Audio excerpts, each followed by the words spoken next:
और नहीं रहता हूं। मैं अखिलेश भैया से निवेदन पूर्वक हाथ जोड़कर उनसे अपील करता हूं, प्यारे अखिलेश भैया, मैं आपके घर में हूं, आपके क्षेत्र में हूं, यहाँ विशाल हिंदू सम्मेलन है, आप तभी तक सुरक्षित हो जब तक ये सारे जातियां एक है। मैं फिर कहता हूं, आपको देखो ना ओवैसी आपको क्या बोला पता है ना आपको?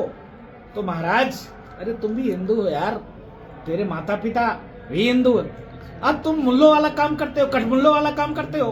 तुम मुसलमानों को खुश करने के लिए आप इस प्रकार से शब्दों का प्रयोग करते हो। अरे महोदय, आप पूर्व मुख्यमंत्री रहे हो, अरे महोदय आप भविष्य में और भी कुछ हो सकते हो, लेकिन सनातन पर इस प्रकार से टिप्पणी, मुझको तकलीफ तब हुई जब मंच पर बैठे थे और एक आतंकवादी है मुरई मौर्या, उसने कहा मिले मुलायम काशीराम हवा में उड़ गया जय श्री राम।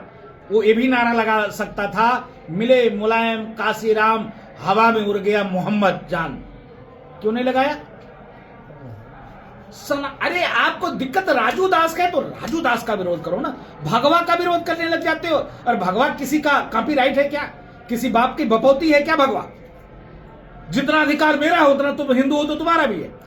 तो आप इस प्रकार से टिप्पणी करते हो, इसके नाते राजू दास विरोध करते हैं, इसके नाते मेरे ऊपर हमलावर रहते हैं। मैं उनको शिक्षा देता हूं, महाराज विदेश में पढ़ के आए हो, आसपास कुछ अच्छे व्यक्ति को रखो। तुमने चाटुकार रख लिया, मैं घर में कर रहा हूं, ये जरूर वहां तक पहुंचाना, उनके घर में आके बोल रहा हूं, आसपास आप अच्छे व्यक्ति को रखो।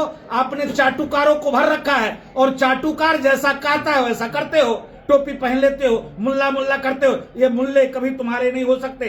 बाबा साहब भीमराव अंबेडकर ने कहा कि संविधान में इस प्रकार से मुसलमानों को जगह देना उचित नहीं है। मुसलमान मतलब अल्पसंख्यक को, ये कभी राष्ट्र के नहीं हो सकते। ये मैं नहीं कह रहा हूं, ये बाबा साहब भीमराव अंबेडकर ने इन तथा कथित बुद्धिजीवी सेकुलर लोगों से उन्होंने कहा है, मैंने नहीं कहा। अरे तुम बाबा साहब भीमराव अंबेडकर से बड़े तो नहीं हो सकते हो, तो फिर अपनी मानसिकता को चेंज करो। अगर दम हो तो योगी जी से सामने सामने लड़ो, मोदी जी से लड़ो। हमको कोई इसके लिए नहीं है कि तुम मोदी जी से क्यों लड़ो, योगी जी से क्यों। लेकिन महाराज, योगी जी से लड़ते लड़ते आप चिलम की बात कर देते हो, आप माफिया और मठाधीश में एक कर देते हो। अरे शर्म करो महाराज, हिंदू हो, हाथ जोड़ते हैं।